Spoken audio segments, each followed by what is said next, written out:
오늘 말씀은 마태복음 7장 13절부터 20절까지의 말씀입니다. 핵심 구절은 14절입니다. 생명으로 인도하는 문은 좁고 길이 협착하여 찾는 자가 적음이라. 오늘은 넓은 길과 좁은 길이라는 제목으로 윈도우 큐티를. 옛날에 제가 좋아했던 가수 중에 G.O.D라는 그룹이 있었습니다. 그 G.O.D의 대표적인 노래 중에는 길이라는 노래가 있었죠.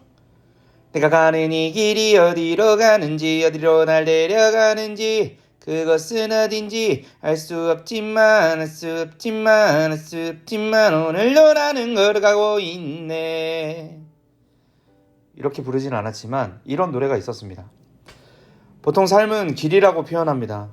잘 나갈 때 삶이 탄탄대로라고 표현되기도 하고, 고통의 여정을 지날 때에는 가시밭길이라고도 표현합니다. 결혼할 땐 꽃길만 걷자라고 해서 이 결혼의 길을 꽃길이라고 이야기하기도 하죠. 맞는 것 같습니다. 그래서 바울도 삶의 여정을 달려갈 길이라고 말했습니다. 그런데 앞서 말씀드린 탄탄대로, 가시밭길, 꽃길은 진짜 그 길을 걷는다는 게 아닙니다. 사실 그 상황을 걷는 사람의 감정 상태를 표현하는 것 뿐이죠. 그때의 나의 감정 상태들을 이러한 단어들로 표현하는 것이죠.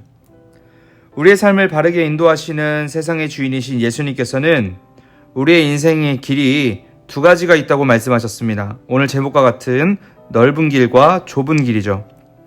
하나님은 산상수훈을 통해 설교하실 때 계속해서 두 가지 보이지 않는 측면을 비교하고 계시는데요.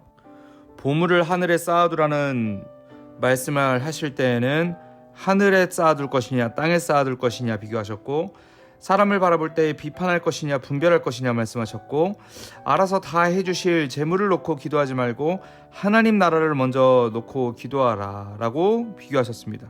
그리고 오늘 그 모든 것을 총망라해서 넓은 길과 좁은 길, 세상의 길과 하늘의 길, 이 두 가지를 비교하고 계십니다. 세상의 길, 넓은 길은 특징이 있는데 참 많은 사람이 있다는 것입니다. 주류이고 대세이며 흐름입니다. 오늘날 세상의 흐름은 무엇입니까? 개인주의가 흐름이 되어가고 있죠.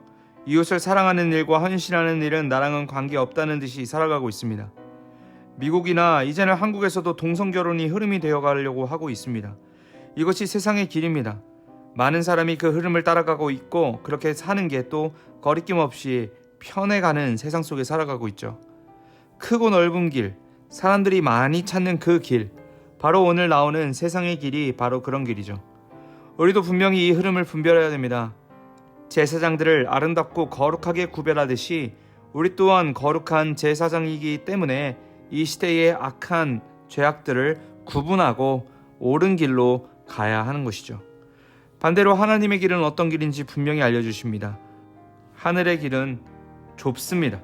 사람이 많지 않습니다. 그래서 대다수의 사람들은 이 하늘의 길을 미련한 길이다 라고 이야기도 합니다. 하지만 우리는 좁은 문으로 걸어가지 않으면 절대로 하나님 나라에 이를 수 없습니다. 우리 그리스도인들의 삶에는 정말 중요한 선택의 문제가 있는 것이죠. 하나님의 편이냐 세상의 편이냐, 즉 좁은 길, 그 미련한 길일지라도 하나님 말씀에 순종하며 살아갈 것이냐, 아니면 세상 사람들을 무리에 편승하여서 편하고 넓고 쾌적한 길을 선택할 것이냐. 이 선택에 의해 우리 인생 자체가, 우리 인생의 모든 것이 달라질 수 있는 것입니다. 여러분, 넓은 길, 편한 길, 세상이 인정하는 그 길을 따라가는 것이 아니라 인내하느라 괴롭고 억울하더라도 예수님께서 오늘 이 시간 말씀하시는 좁은 길, 즉 하늘의 길을 선택하며 걸어가시는 우리 모두가 되시길 바랍니다. 미국 남북 전쟁 때 이런 일이 있었다고 합니다. 전쟁이 엎치락 뒤치락 하면서 많은 사람들이 죽었는데, 섞여서 전투를 할 때에 남군과 북군이 서로 옷을 보고 아군인지 적군인지를 구별해서 전쟁을 했다고 합니다. 북군은 군복이 청색이고 남군은 군복이 회색이라고 했어요. 이렇게 군복이 다르니까 서로 옷을 보고 적군인지 아군인지 구별을 했습니다. 이때 어떤 강도떼가 전쟁터를 지나가게 되었는데, 이 강도떼가 가만히 생각해보니 자칫하다가는 양쪽의 총에 맞아 살아남을 수 없는 상황이었다고 합니다. 양쪽으로부터 보호받아야 하겠다는 생각에 상의는 북국의 청색 옷을, 하의는 남군의 회색 옷을 입었다고 해요. 콤비처럼 말이죠. 그러면 북군은 자기 편인 줄 알고 안 쏠 것이고 남군도 회색 바지를 보고 자기 편인 줄 알고 안 쏠 것이라고 생각했습니다. 그렇게 분장하고 지나가는데 어떻게 됐을까요? 북군은 하체를, 남군은 상체를 싸서 모두가 다 죽었다고 합니다. 사랑하는 여러분, 우리 신앙에는 중간 자리가 없습니다. 양다리가 없어요. 중간 자리는 하나님의 반대편의 자리입니다. 하나님의 편이냐 세상의 편이냐, 우리는 오늘 분명한 선택을 해야 합니다. 이 선택의 결단을 절대로 미루지 말아야 합니다. 하나님께서 말씀하셨습니다. 누가복음 11장 23절, 나와 함께 하지 아니하는 자는 나를 반대하는 자요, 나와 함께 모으지 아니하는 자는 해치는 자니라. 사랑하는 여러분, 괴롭고 불편하더라도 예수 그리스도의 길을 따르십시오. 나를 따라오라. 주님의 길을 따라 주님의 참된 제자가 되고 주님의 참된 예배자가 되어서 날마다 왕 되신 하나님의 칭찬받고 인정받으시는, 그러므로 신령한 축복을 받으시는 우리 모두가 되시기를 주님의 이름으로 축복합니다. 기도하시겠습니다. 거룩하신 주님, 하나님 앞에 기도하고 분별하여서 세상의 넓은 길로 걸어가는 것이 아닌 좁더라도 하나님께 칭찬받는 거룩한 길을 걸어갈 수 있도록 우리의 마음과 생각을 지켜주시옵소서. 오늘도 주님께 칭찬받길 원합니다. 감사드리며 예수님의 이름으로 기도합니다. 아멘.